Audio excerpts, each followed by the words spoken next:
Dando seguimiento a nuestro programa, la Universidad UDV es concurrencia, como dije hace un momento, de catedráticos universitarios, dedicados a brindar una educación superior de calidad, con base en el uso eficiente de las tecnologías de la información y la comunicación. Brinda programas con reconocimiento de validez oficial de estudios a nivel federal y se consolida de esta manera como una institución académica con presencia en varios estados de nuestra República a través de los convenios que ha establecido para la impartición de estos programas en una amplia gama de especialidades que son demandados por los diferentes gobiernos del Estado, organismos públicos e instituciones educativas. Iniciamos nuestras actividades académicas entonces recibiendo al doctor Paul King de la Universidad de Stanford. El doctor King es director en tecnología y decano adjunto en la Escuela de Educación de la Universidad de Stanford. En la actualidad, es uno de los investigadores de alto nivel en un proyecto interdisciplinar que tiene como objetivo promover la innovación y la competencia mediante la construcción de un Internet móvil programable y abierto, PONI 2020, de la NSF, National Science Foundation, para desarrollar y evaluar los sistemas inalámbricos ubicuos de computación móvil y sistemas interactivos para el centro K20, aprendizaje formal e informal y los escenarios de evaluación. El doctor King es líder de iniciativas relacionadas con el diseño de tecnologías para el aprendizaje, la investigación educativa y el desarrollo comunitario. Bienvenido, doctor King.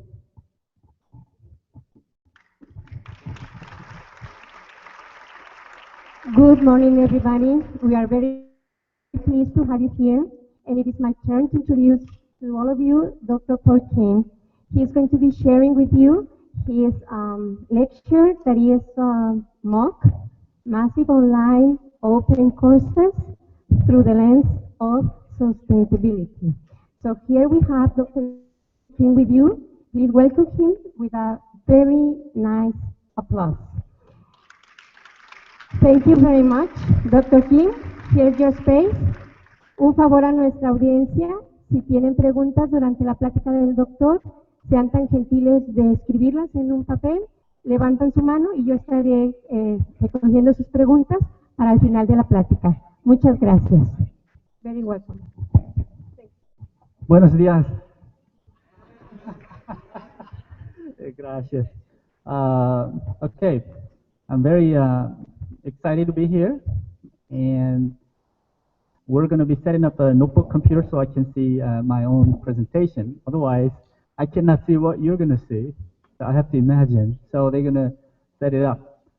Just give you a little bit of, let's say, preparation for the presentation. How many of you know about MOOCs? Raise your hand. Okay. How many of you have never heard of the word MOOC in your life? Okay, no problem. Right. So while they're setting up, let me give you a little bit of the context of what's been happening out there in the higher education space. In the recent years, there have been a lot of approaches to innovate higher education space. And fortunately, Stanford University have a few professors who've been very concerned about the inefficiencies of higher education systems, and they started to develop their own systems that can deliver new types of interactive learning programs. And one of them, it's called Coursera, and the other is Udacity, and there's actually another one called NovoEd. So these are the kinds of systems that have been developed out of Stanford University, and they have been getting a lot of buzzwords around the world. Why?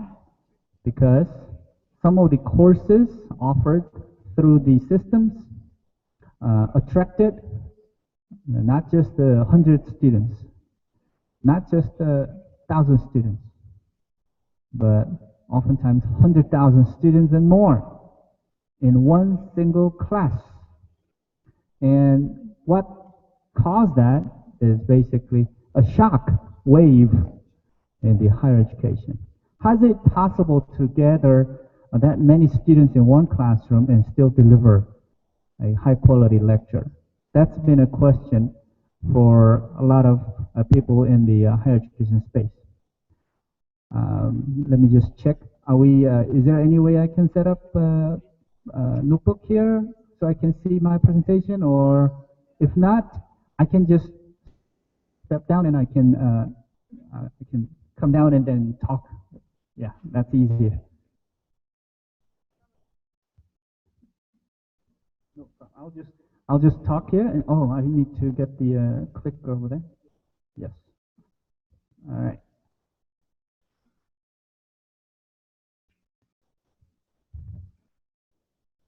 So this morning's talk, it will be about MOOCs, the new trends in the higher education, and what sort of opportunities are there, and what sort of challenges we are facing. So that will be the sort of main theme of this morning's talk. Let's check. All right. So the topic is MOOCs through the lens of sustainability. Although there have been a lot of excitement and a lot of people dream about the future of higher education, and with the shock wave that these MOOC created, there are a lot of interesting discussions around it. Some of them think that MOOCs will change the higher education once and all, and some people think that, well, MOOCs are just a new symptom. And one of the professors at Stanford who started a new MOOC company called NovoEd, and he said MOOC is a symptom, not a solution. Basically, what it means is that MOOCs, all these new efforts, came about as a result of the inefficiencies of higher education. It's not a solution to solve the problems, but it's a symptom, one of the symptoms that just came about. And I kind of agree with him. And we're going to talk about why it is a symptom, not a solution, in details in following slides. So there have been a lot of great stories when Coursera started to have students, hundreds of thousands of students in their classes. The investment companies got so interested in these new companies, and they started to invest a lot of money. Coursera case, they got about $43 million to scale up their approaches. In Udacity, they also received a substantial amount of funding, and many of their courses were in the computer sciences, artificial intelligence, and various programming languages, and they started to move to other disciplines. And now they have all kinds of university courses through partnerships with major universities in the U.S., Harvard, MIT, and Princeton, or University of Pennsylvania, and various universities that are categorized as elite universities have joined this wave. And MIT and Harvard, they already had similar approaches through edX. So there have been a lot of interesting developments in the last few years. These are very recent phenomena. And as they experimented these large-scale online courses, a lot of interesting ideas came about. Maybe we don't need the universities anymore. Everyone can take courses online. And students can be linked up with other students in different countries. And do we need professors? Do we need all the professors? There are a lot of questions that came about because of all these new waves. But my opinion is that everything in this world evolves. They always evolve. They come with a stage and then go to the next stage and so forth. Everything evolves. So these new phenomena will also evolve. They're not going to be the panacea out there. It's not going to be a sort of the final stage of a higher education, but it's going to continue to evolve. Will MOOCs become the mainstream learning environment in the traditional higher education space? I don't think so. I think that MOOCs will have a substantial place in the higher education, but I don't think that it will replace higher education systems out there, not anytime soon. Because things evolve very slowly, especially in the higher education space. Things don't change overnight. And we must understand MOOCs at the ecosystemic level. This is probably the most important point in my presentation. We have to understand the entire ecosystem, how things work, not just a particular system, but you have to understand how the system works within a bigger system and who are the players in the system. So as an instructional designers or educational technologists, we often think about innovation approaches, some solutions that seem innovative, but you cannot just look at that with a narrow lens. You have to look at things with a wide lens so that we have to understand how this particular solution may interact with other components in the system, in the society, in the community, and so forth. And what other supporting technologies or infrastructure would be needed to make your solution successful. So when you come up with some kind of a solution, an idea, don't just look at the idea alone, but look at everything around it and see how your solution may interact with everything else. So back to the basics. In the business world, they talk about supply and demand. The same thing in the higher education space. What's the supply and demand formula in the education space? If there are demands, there are suppliers. In the higher education space, what are the demands? What are the needs? And who are addressing the needs? If there are any needs today, what will be the needs tomorrow? So we have to think about all these questions to understand the MOOCs in the higher education space. And MROI, measurable return on investment. This is probably one of the most important things in the business world. If there is no measurable return on your investment, why are you doing it? So in the education space, what's the return? If you try to innovate something, when you try to introduce a new solution, what's the return on your investment, your time, energy, efforts? So right now in the higher education space, around the MOOCs, many universities do not know why they are doing what they're doing with the new approaches like MOOCs. A lot of it is through the bandwagon effect. People talk about it, people do it, and therefore you're pressured to do it too. Without clear goals, without clear mission, without clear outcomes defined, they just do it. One university does it, especially if elite universities do it, other universities think that they have to do it too. And when some American elite university does it, then in developing regions, other universities, they think that, oh, we don't want to fall behind, and therefore we have to do this too. So there's a lot of bandwagon effect in the education space. Also with MOOCs, what is learning, by the way? We learning very lightly.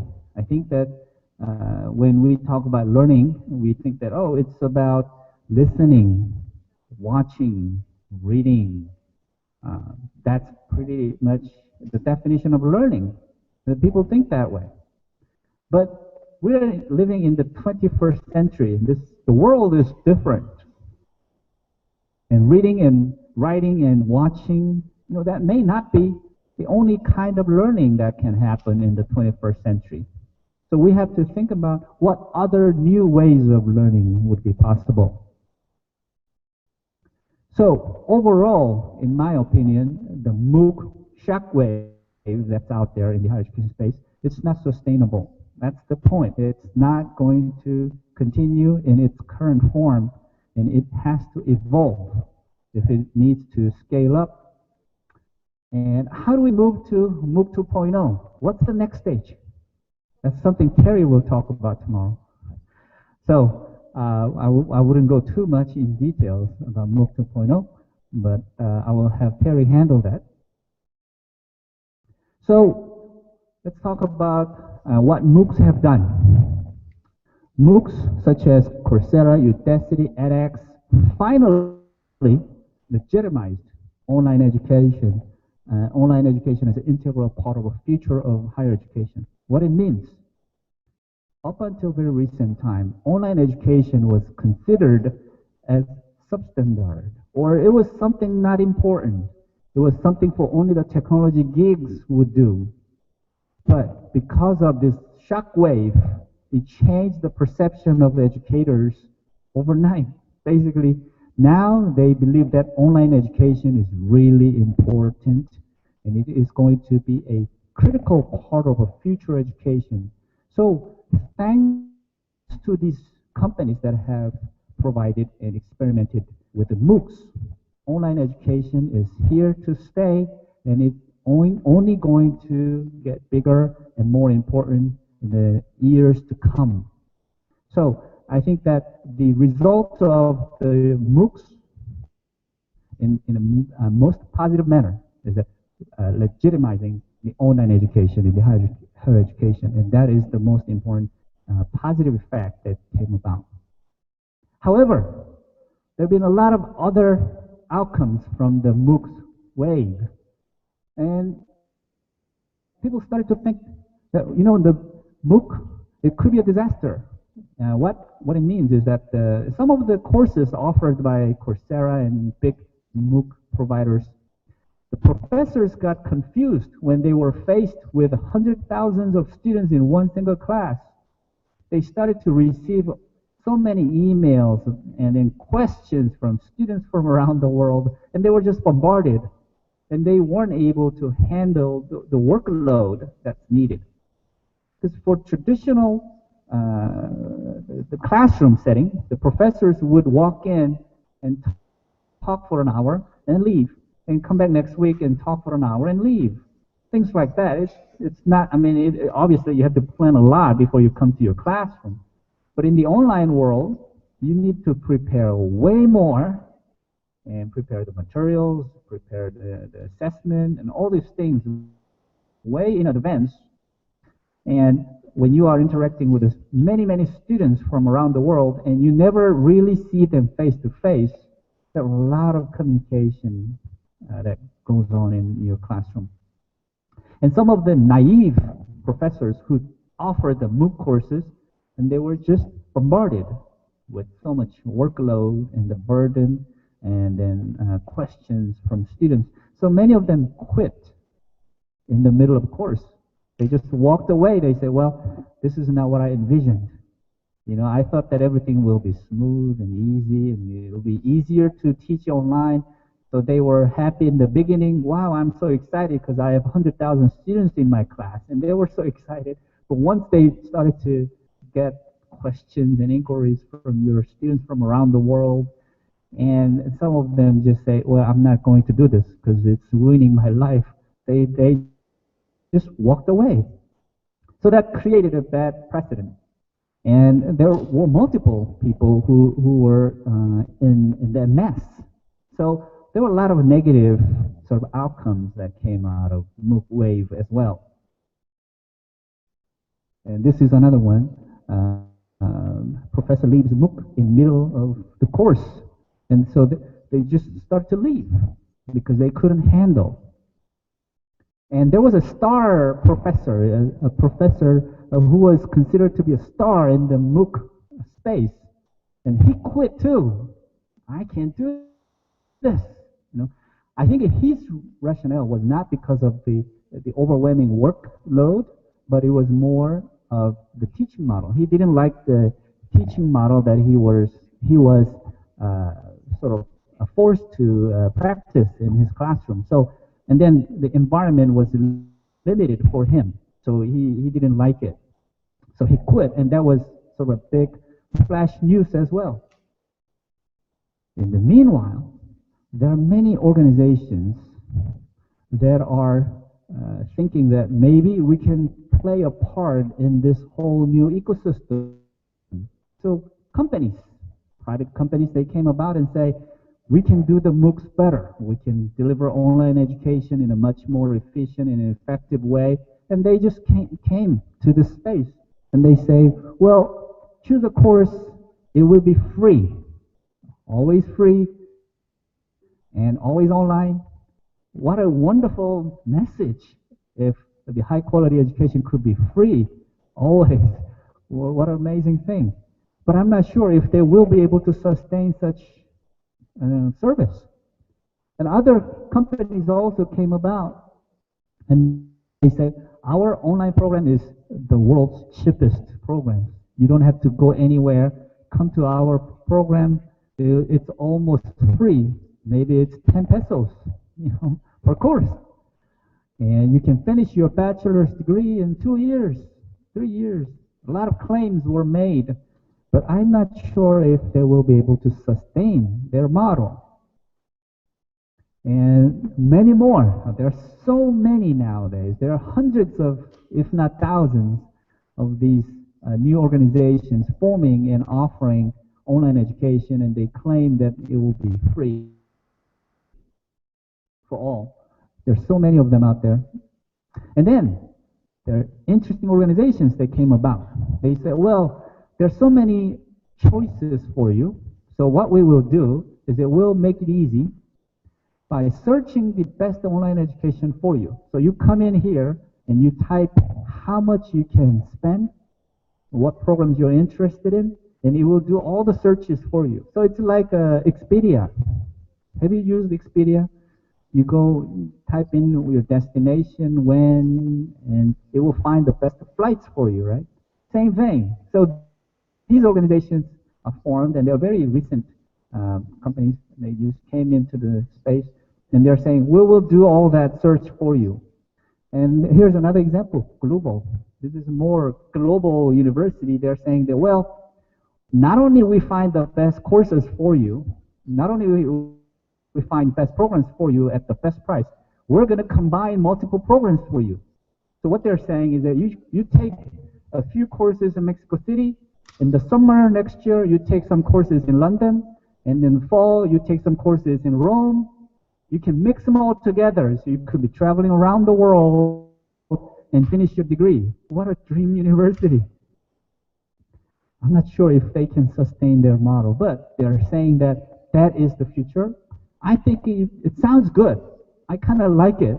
If that's really possible, if that is doable, you're combining programs from multiple universities around the world, and you pay a fraction of what you might pay today and get mixed experiences, and hopefully mostly positive, from various universities and various locations around the world.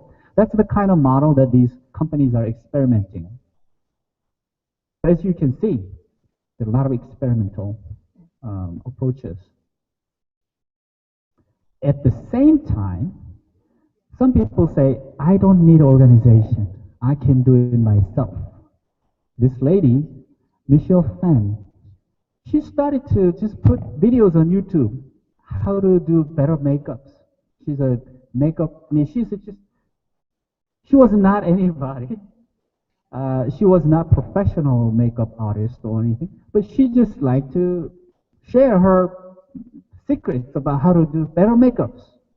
And then she did that, and a lot of people around the world watched her video and liked her video, and they clicked, I like her video, I like her video, I like her video, I like her video. She got famous. A lot of people followed her, and she put more videos on how to do professional makeup. Now, with over millions of viewers around the world, she started her own company, cosmetic company, called M something, I think. But anyway, it's interesting. Now, these guys come about. She's not just alone. There are so many people now think that, well, I can share some knowledge with you. I can share some strategies and tactics, and I know something, and I want to share with you. And if you like my video, click like. And that's what they're doing, and they get famous. They start their own company. So they're saying that I don't need any company. I just need a platform like YouTube. And it is kind of creating an interesting phenomena as well. That means anyone can teach, anyone can start your own company, you can be your own CEO as an educator.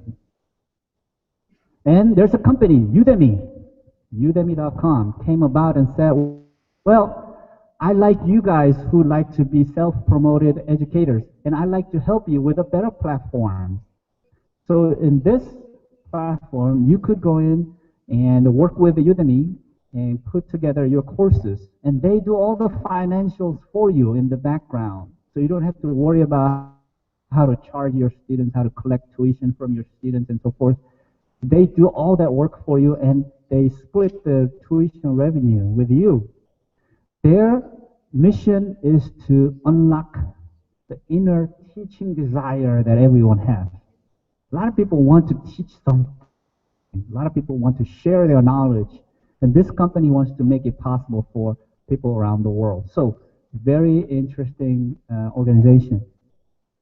So overall, evolution is constant. Things are going to continue to evolve, continue to change over time. And there will be new needs. When there are new needs, the new needs will cause further evolution as well.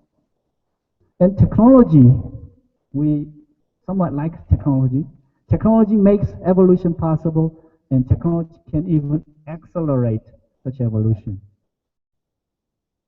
And those who do evolve to meet the needs ultimately survive or dominate. So you have to understand what kind of evolutions are there and where they're going, and understand what will come next. And if you understand that really well, you'll probably be able to dominate. So overall, who asked for MOOCs? Who asked for MOOCs? Was this the solution that people talked about? Probably not. Probably not. I think I shared the slide a long time ago with you in the last year. In the medieval time, that was a university.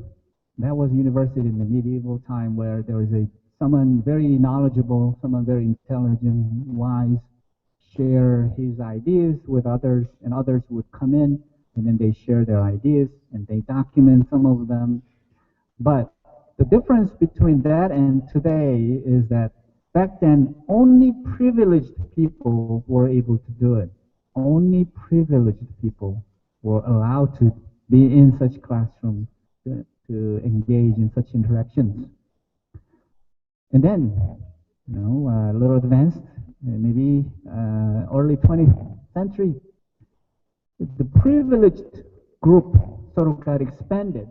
More people were able to participate in higher education for skill training and also knowledge creation. So more people participated. Back then, believe it or not, there was distance education. Even 1922, there were people who were offering distance education. Learn wireless at home. So you receive the package at home, you learn, you read, and then you take exam. And that was already possible in 1922. So distance education, it's been out there for a very, very long time. And suddenly, digital revolution changed and accelerated the evolution faster. 1987, University of Phoenix started to offer online program using modems like this. I don't know how many of you had these devices? How many of you? You had this. Some of you don't even know what this is, right? It's a modem you plug into your telephone, and then you can access the internet through this. These things were available back then. And when you look at their menu items, it's very interesting. We're talking about 1987. The internet wasn't really popular back then. There was no web browser. Only thing you could do is you use this bulletin board system. And when you look at the menus, this is quite interesting. They had a capability of sending emails to other people. They had a capability of participating in conferences. And they had a little community. They had a student profiles. And they were able to participate in general discussions. The same features we have today. They already had it back then. Very interesting. And then further revolution came about when the Yahoo was established in 1994, and there were other search engines that made it possible to help people to find things around the world. Obviously, there were other competitors like Lycos and Excite, but those, we don't hear about them anymore. We don't know what happened to them. And then Google came about in 1998. And Bing came about by Microsoft in 2009, but Bing's still not a dominant player. Google is. When Google came about, people were saying, why do we need another search engine? We have a Yahoo. Why do you need Google? But Google said, well, we are different, and then we will do it better, more efficiently, and effectively. And they did deliver what they were saying. And Wikipedia in 2001 came about. Wikipedia is a very interesting species. In the academic community, we still don't give enough credit to Wikipedia. We say, well, it's not really verifiable information. I mean, people around the world, they just create things, and you cannot really trust the contents. So that's how people think. However, this is an open source content and collection, collective curation tool. So basically, 30 million articles in 266 languages and 77,000 active contributors to this system. 77,000 people around the world that are actively contributing to this. And none of them get paid to do it. They just do it because they love to do it, and they know something about the world. So that's why they share. This, I think, is going to continue to grow and be able to take a much more important role in the future. It's just that today, we don't give Wikipedia enough credit. YouTube came about in 2005, and YouTube was acquired by Google in 2006. And with this technology, people can share, videos, and you can rate them, evaluate them, and so forth. So these technological advancements created the environment for MOOCs to come about. So the point is that we didn't ask for MOOCs. MOOCs came about because of the technological advancement that we have experienced. Coursera, edX, Udacity, all these organizations came in 2012 or so. And there are more and more companies that are coming to the market as well. So what we have learned from all these changes, ubiquitous learning needs. People want to learn anytime, anywhere, and anyhow, at any pace. And we have more people who are seeking educational contents. And more technology options are available today to access and evaluate learning experiences collectively. In fact, nobody asked for MOOCs, but MOOCs are byproducts. And MOOCs are resulting symptoms of inefficiencies of higher education providers. However, you have to remember this, MOOCs will not have effect on research universities. There are two different types of universities: teaching universities, research universities. Research universities, they have labs. Some of their labs are not only $1 million, some of them are billion-dollar labs. You cannot share that over MOOCs. Therefore, the research universities will never have any influence from the MOOCs. But the teaching universities will. Many teaching universities will be influenced by the development in the MOOC world.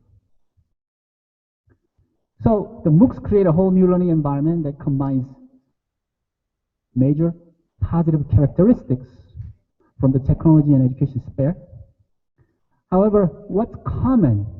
What is common in all, if we translate the supply-demand economic model, is that needs and engagement. Simply, that's the bottom line in the online education world. We have to understand what the needs are, and how do we get the students to participate? How do we get the students to engage in online learning? So how do we innovate this relationship? How do we innovate the relationship in a way that, how do we help students identify needs better? How do we help students engage in learning opportunities better? These are the important questions that we have to answer.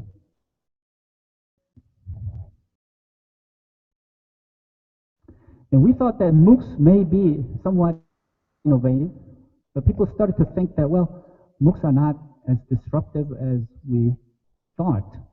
And therefore, there are a lot of roadblocks and barriers in the higher education space for innovation.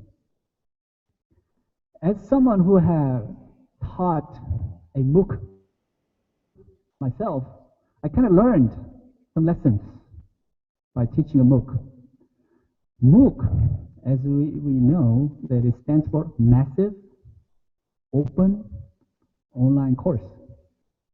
Let's take things separately here. Massiveness. If it is not massive, it's probably not MOOC, right? If it is open online course but with 20 students, it's not a MOOC. But when MOOCs came to the higher education space, a lot of people confused and they interchanged the term. MOOC is an online is a MOOC. And that created confusion as well. But in my opinion, MOOCs are MOOCs because they're MOOCs. Because they have characteristics of being MOOCs. And that's something that we have to really clearly understand what the difference is between MOOCs and other online education courses. So massiveness and online also is a very important factor there as well, And course, what kind of course? So each character delivers a very different distinctions that we have to understand. Massiveness. When I taught a class with 20,000 students last year, I learned something, very important lesson. When you have 20,000 students, if you take 1% of 20,000 students, okay, 200 motivated, highly motivated students. Because when you look at your whole student population, there are the extremely smart people and not so smart people in your class. You always have this normal distribution. Do you agree? And then majority of the people fall in the middle, right? They are somewhat intelligent, they are motivated, but not extremely motivated. But if you take the extreme people, 1%, so 1% of 20,000, 200 people. If 200 people in your class, they're the one who makes the whole difference. That's what I learned in my MOOC. How do you interact with 20,000 students? It's not possible anyway. I cannot answer 20,000 emails a day. That's humanly impossible. So who helped in the middle? This highly motivated, highly intellectual. These people helped me answer these questions, and they're the ones who really actively participated in the class. So, again, when you want to deliver a MOOC, you have to make sure it is a MOOC. It's not just an online class. So if you have 20 students, What's 1% of a 20 students? 1% of 20 students, not even a one student, right? You don't have anybody, right? But if you have a 20,000 students, you will always have this extremely motivated, extremely intelligent. And they're the leaders who, if they love you, then they are your, basically, they are your sort of army of people in your class who will make things happen, who will lead discussions, who will find things, who will do research, who will create frequently asked questions, FAQ, and all these things. So in order to really deliver a MOOC, you need to go for the massiveness. You have to. And I'm going to talk a little bit about how to get there as well in later slides. But I hope that you understand the massiveness is really important in the MOOC. You cannot deliver a MOOC with the 20 students. Open. Openness is also another interesting and very important characteristic of MOOC. Universities in general, and traditional universities, are not as open as we think they are. They are not open. University systems today are very closed systems.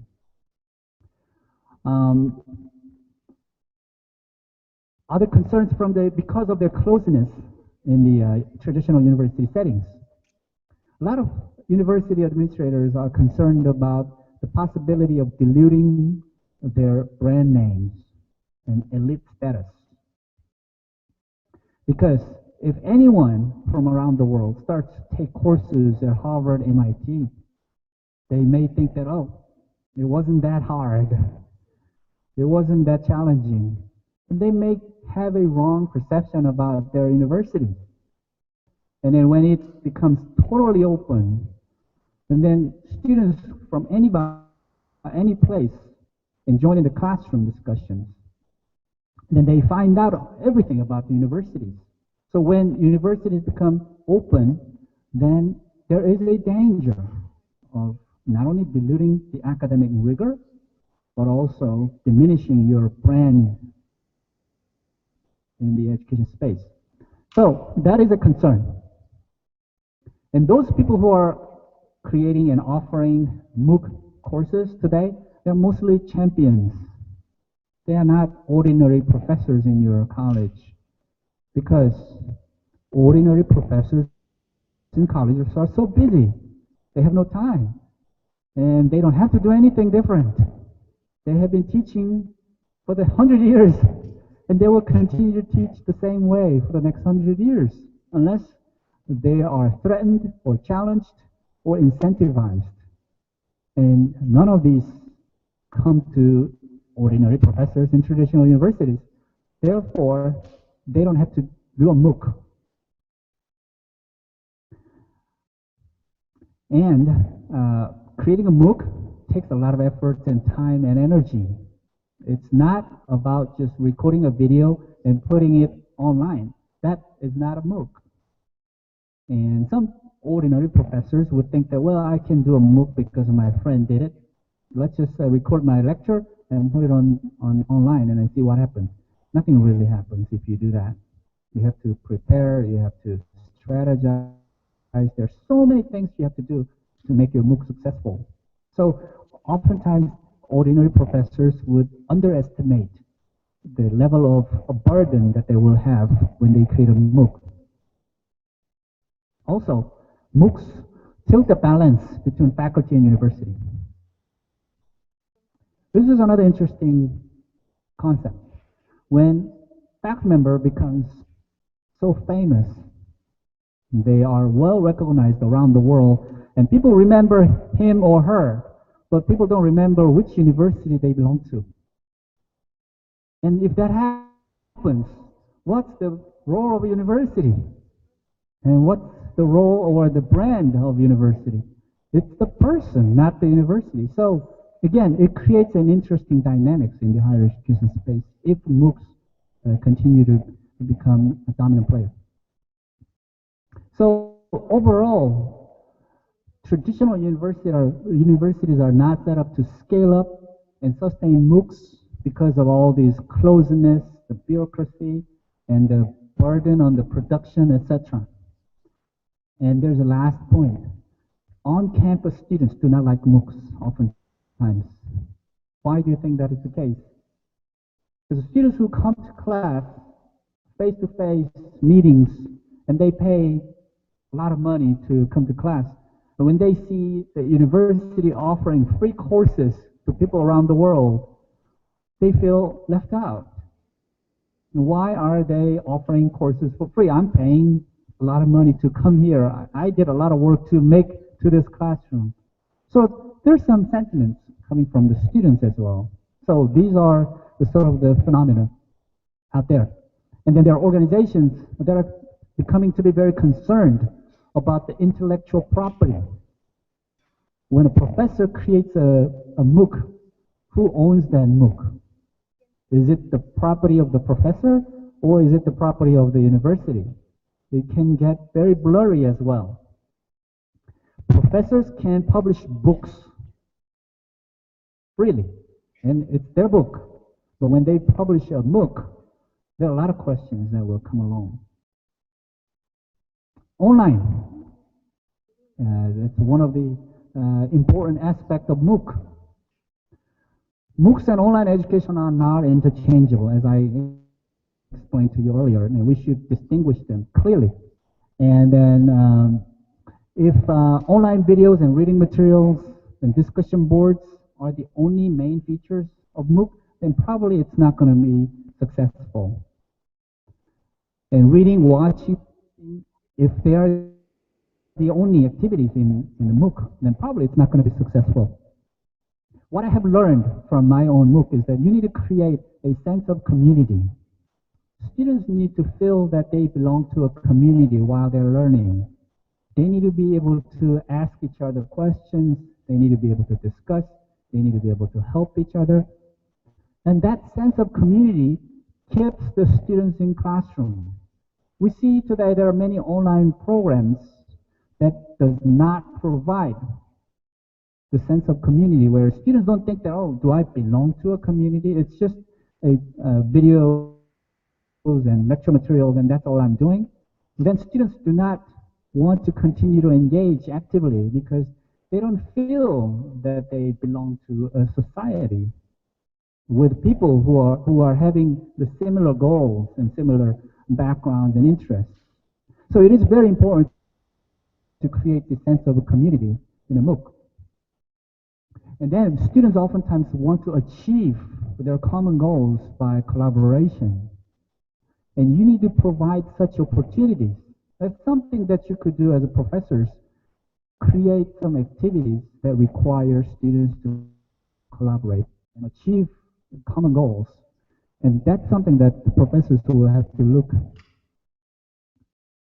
So this is a screenshot from Khan Academy. The Khan Academy folks don't think that they are MOOCs, but I think that they have similar characteristics. Free content, free videos. People can watch their videos from anywhere around the world. So watching video, and then now they have added a few other activities where they can solve problems, etc. Udacity, very similar. You watch videos, you could answer some questions, and that's basically the learning activities, primarily. So a company like Zaption came about and said, well, we don't think watching videos is enough. We don't think that creating videos and putting online is enough for professors. So what they're providing is that, well, you can take any videos from anywhere, and then you can add a whole lot of interactive sessions on top of your video. So this is a very new company that's starting to provide such a thing. So the key here is that companies are now interested in helping online education providers to become more interactive, more engageable, and constructive as well. In terms of a course, when we look at, what is a course and what is the learning in a course, it gives us a lot of ideas. When I taught my own MOOC course, I learned something very important. How do you get 20,000 students from around the world for a course that's focused on education. It's not easy. It's really not easy. If you're teaching a computer programming language, probably you can get many more students, I believe. Maybe these days it may be even challenging because there are so many courses focused on programming languages and so forth. But educational topic is not easy. It's not easy to get as many students as possible. But I learned something important by offering my own MOOC, which is that the MOOCs thrive if the purpose of the MOOC is globally developmental and locally relevant and personally engageable. What it means, if I want a lot of students from around the world, the course topic has to be relevant to people in Pakistan, people in Mexico, people in Argentina, people in Tanzania. If you offer something that's not really relevant, they're not going to engage. So you have to think, how do I engage the global audience? In order to do that, you have to plan your course and put together your materials and activities in a way that it makes sense, it's meaningful, it's engageable by people around the world. So the conclusion of this particular slide is this: a MOOC missing MOOC, the characteristics, or another transitory course available online. They're not really MOOCs. So how do we go to MOOC 2.0? What is MOOC 2.0? I just came up with that, but I think it can be defined in many different ways. The S is covered, but needs to clicks. That's a long journey. When students identify needs, and when they click something, and when they want to watch, and they want to watch it again and again, that part is a very long journey. In the online education programs, I mean, there are a lot of differences around the world, but I can give you some statistics. Some major players in the U.S., for example, University of Phoenix is often regarded as the probably largest online education provider in the U.S. Many students drop out in the very first course, and the graduation rate is very low. A lot of students do not complete their program. They give up in the middle of the journey. So how do we get them to stay in the class has been a research interest for a lot of researchers. They wanted to find out, how do we get the students to continue to stay in the class, continue to engage, and continue to be constructive, active in the classroom? That has been a research interest. Traditionally, in the educational research area, we've been focused a lot on cognitive science and how people memorize, how people understand, how people solve problems. So those were the research questions. And then recently, we started to pay a little more attention to the social aspect of it, the social dimension of learning, how people learn together, how people help each other, how people achieve goals together, etc. But the later sort of most recent interest in this area is that what other things affect learning? The non-cognitive dimension of learning is becoming a sort of a new research topic for a lot of people. You know, non-cognitive dimension. You know, how to help students learn to learn. How to create an environment so that students can learn with ease. How to set up an activities that can motivate students, that can help them manage their resources better.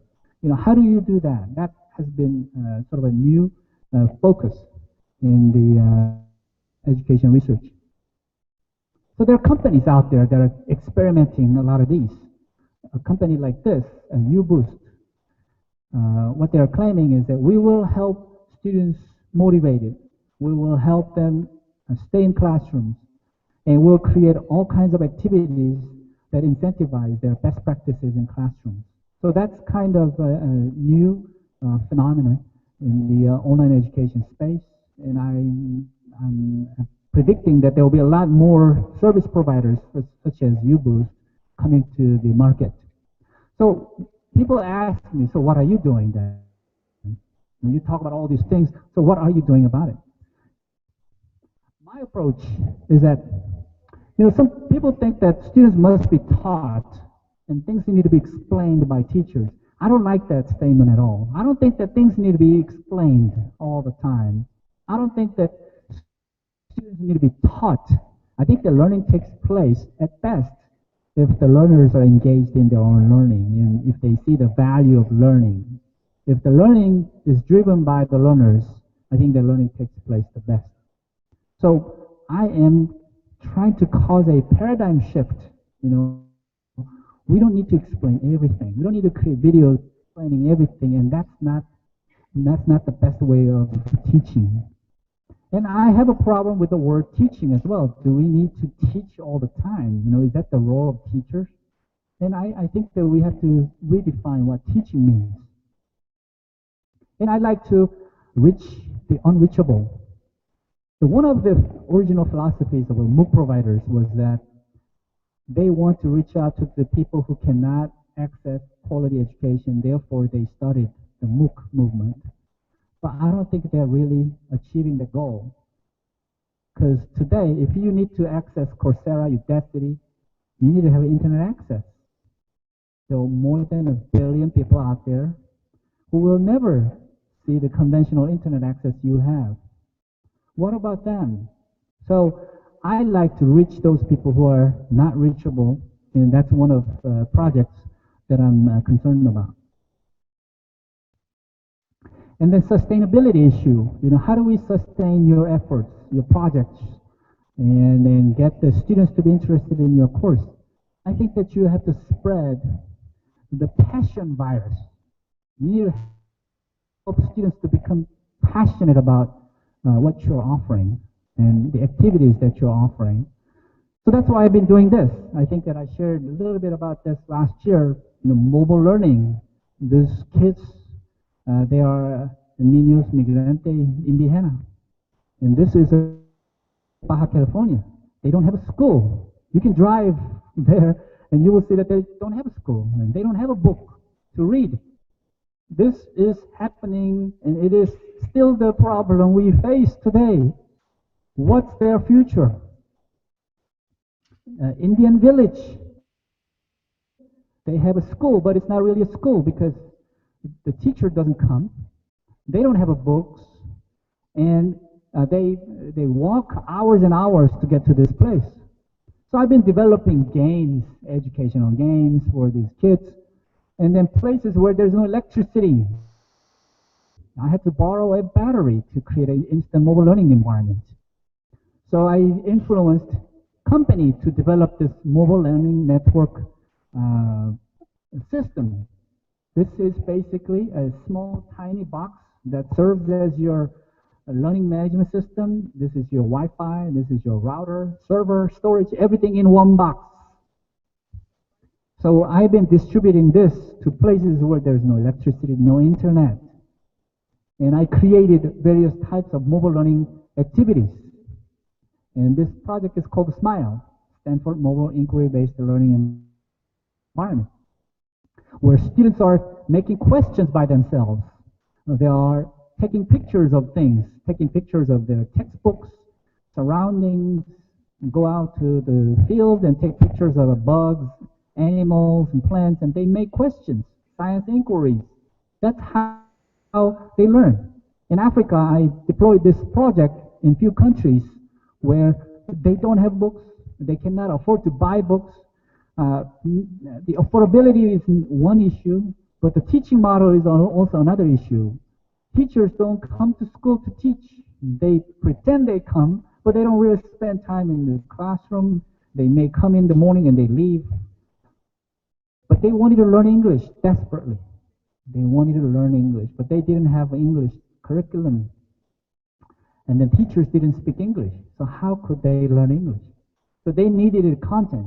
So we uploaded various video-based content and various activities in that SMILE plug, little plug that I developed. And then we offered. And instantly, students are engaged in various learning activities, math, science, language, etc. And I specifically go to rural villages. I don't spend too much time in this. I mean, I do spend time in the cities, but when I go out, for these research trips, I go to rural villages where there's no internet, there's no electricity, and that's the kind of places that I go to change.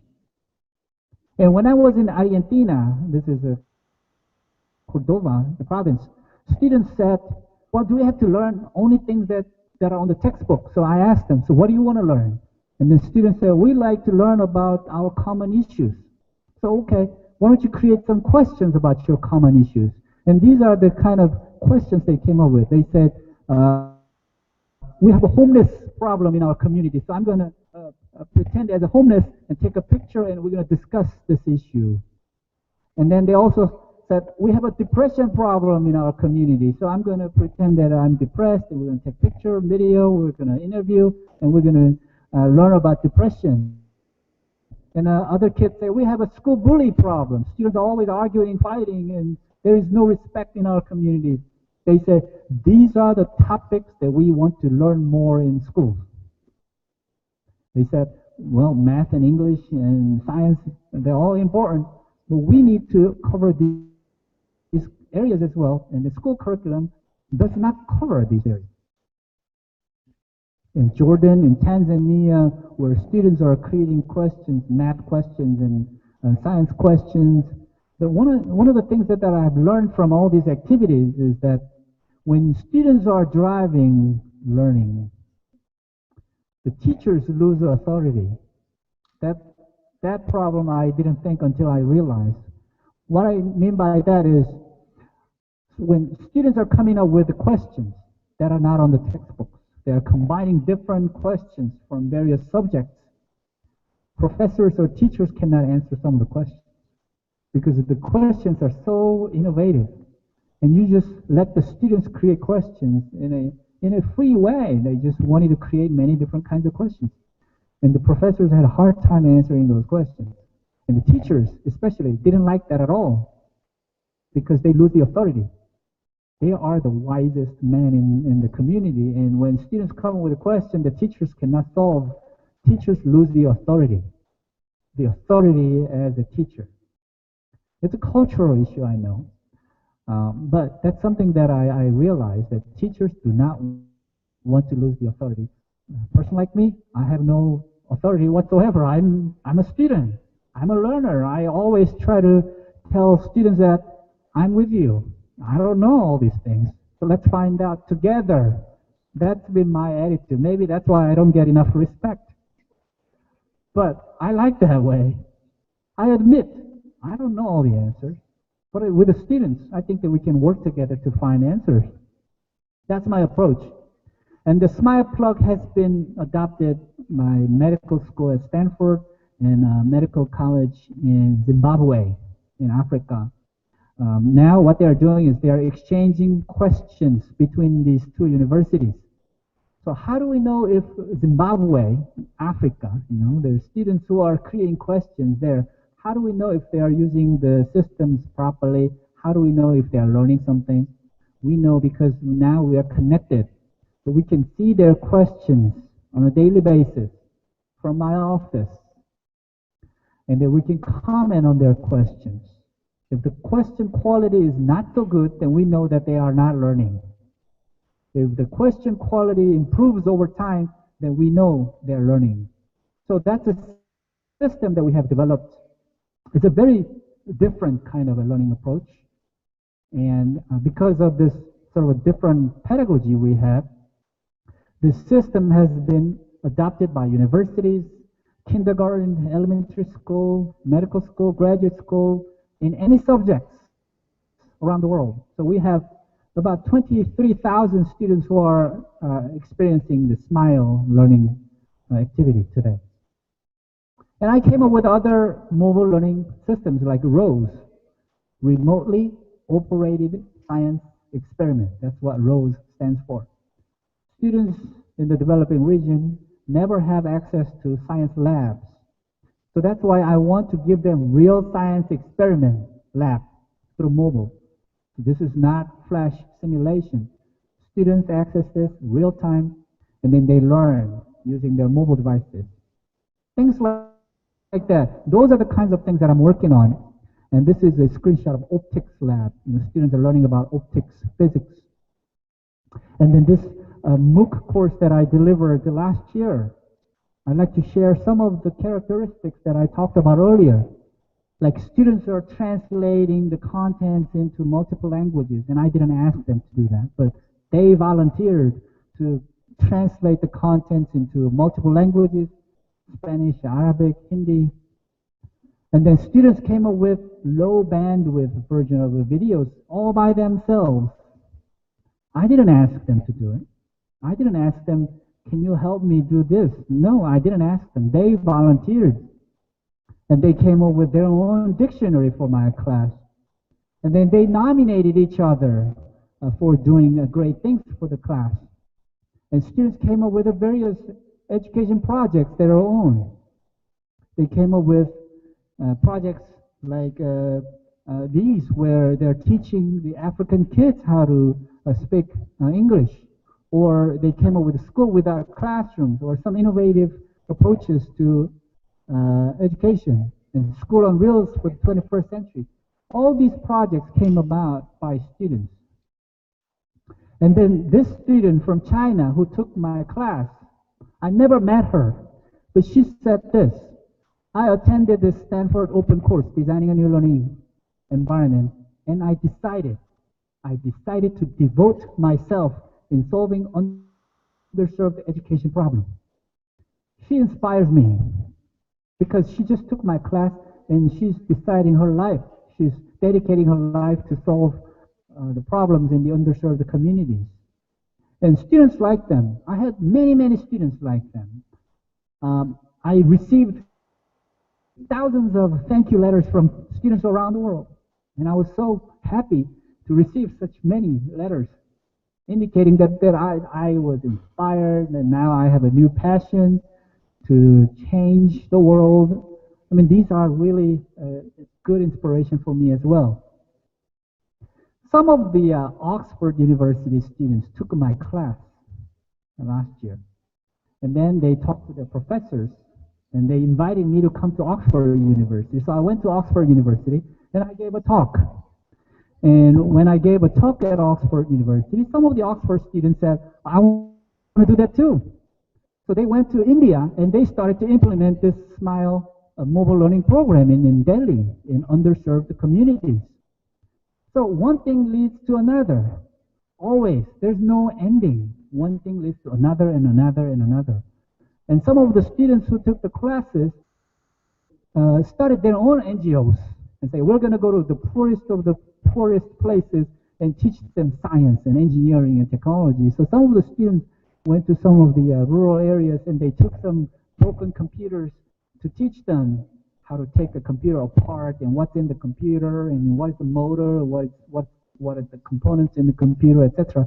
So they started their own activities by themselves. Did I ask them to do it? No, I didn't ask them to do it. They just volunteered. So that's what I mean, spreading the passion through your course. It's not just the teaching something, some principles or some concepts, but it's more about spreading the passion. Some of the middle school students who took my class, middle school students took a class with the graduate students.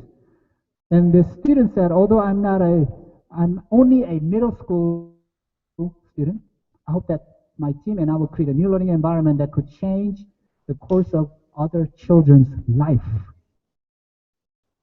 I have a middle school girl, my daughter is a middle school girl. I wish she said something like this. She's not saying that yet. I'm trying to show her more. But there are students who are inspired, who are ready to make a difference in the world.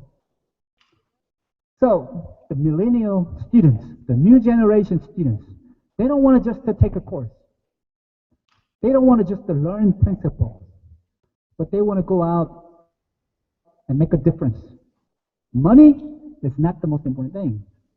They want to change. They want to spread the passion virus.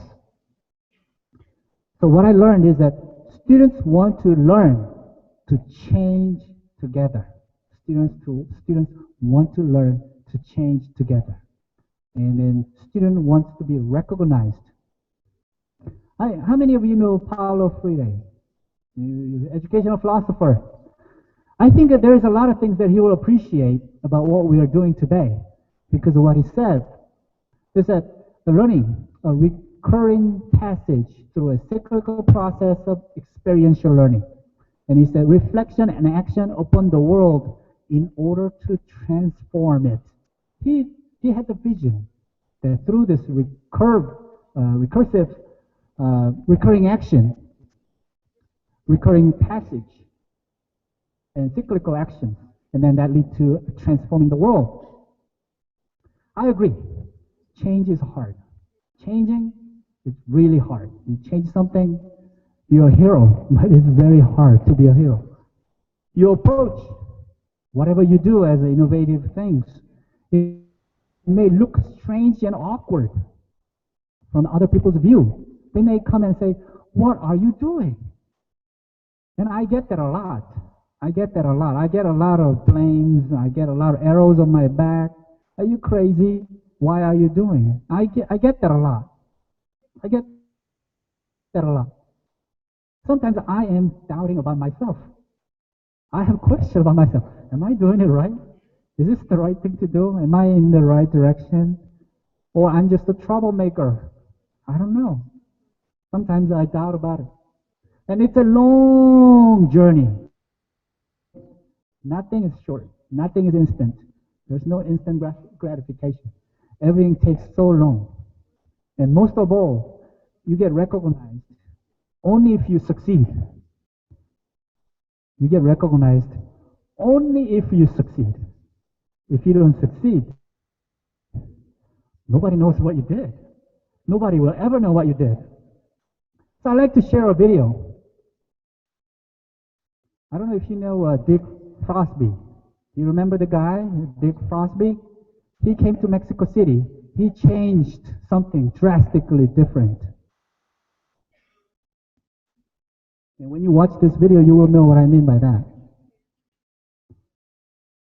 1968, Mexico City, Olympic game, he changed something. This guy was laughed at by other people. What are you doing? What in the world are you trying to do? That's not the way you do things. The United States demonstrated a new style of high jump, which some He's a considered strange high and jumper. He jumps, right? It was a jump he had devised in the previous year. And everybody said, "Oh, why are you jumping in that way? You know, that's not going to help you. You're crazy." Everybody laughed at him.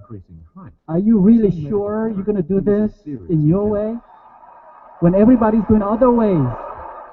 And other people were doing the traditional way. I can do this. And he failed. While Fosbury and his U.S. And teammate, his friend succeeded, so they raised the bar. Okay, we have a higher challenge, more difficult one. And then he said, "Well, I'm going to do this again in my way." And he succeeded.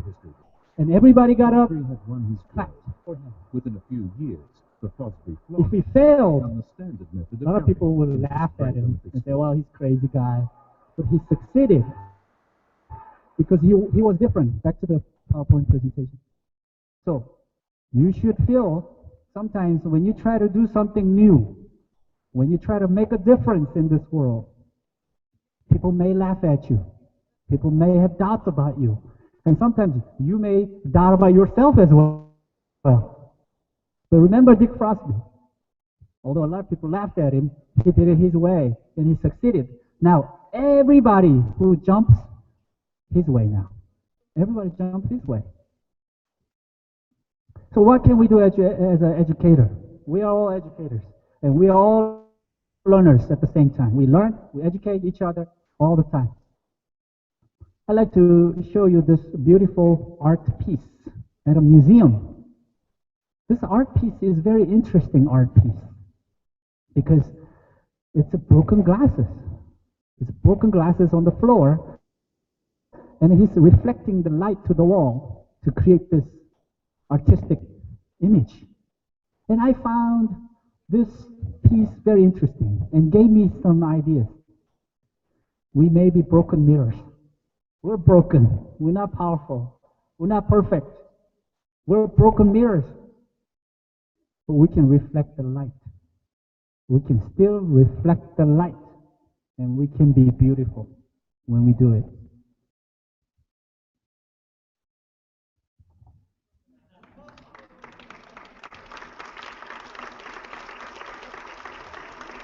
So that's the end of my presentation, and I'll take questions. Thank you very much, Dr. Kim. It's been a very nice lecture, and we've learned a lot. So we have here several questions. So she's going to read the first question in Spanish, and then I will translate. Muchas gracias. Doctor, muchísimas gracias. Hay varias preguntas. No hay problema con las personas que no necesitan un grado académico. Okay, she's asking about if any person can take these MOOCs. Is there any problem with people who don't have an academic grade, like a degree, a bachelor's degree or something? Well, I showed you the screen where a middle school student who took the MOOC, and then he received the letter of completion from university as well. So all these MOOCs are free and open. Anyone can take it, and if you complete all the assignments, you will be able to receive the certificate or the letter of completion. So it's open.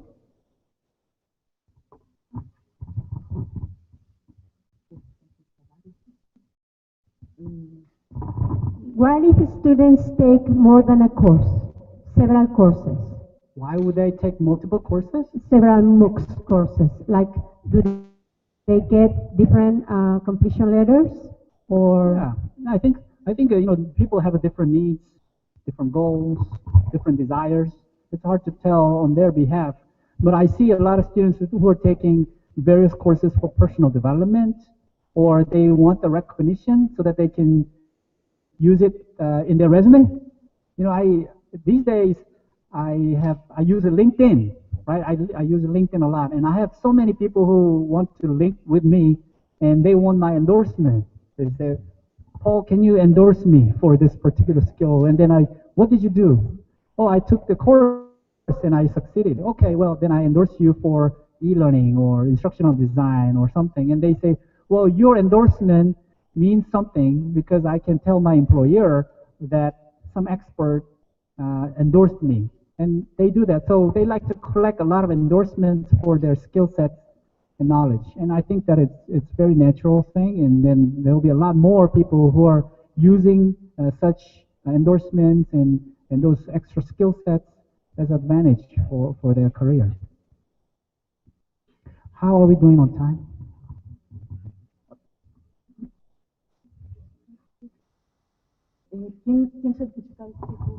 Okay. She's asking who certifies the MOOCs? Who certify the MOOCs? Right now, those MOOC classes are not accredited. In most cases, there are some accredited MOOCs where you pay tuition and get an actual certificate from a university, but 99% of the MOOC courses out there are not certified. Very much. Well, thank you very much. I think we're running out of time.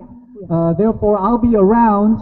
If you have any questions, just come see me, and I'll be happy to answer your questions. So again, thank you very much. Thanks to you.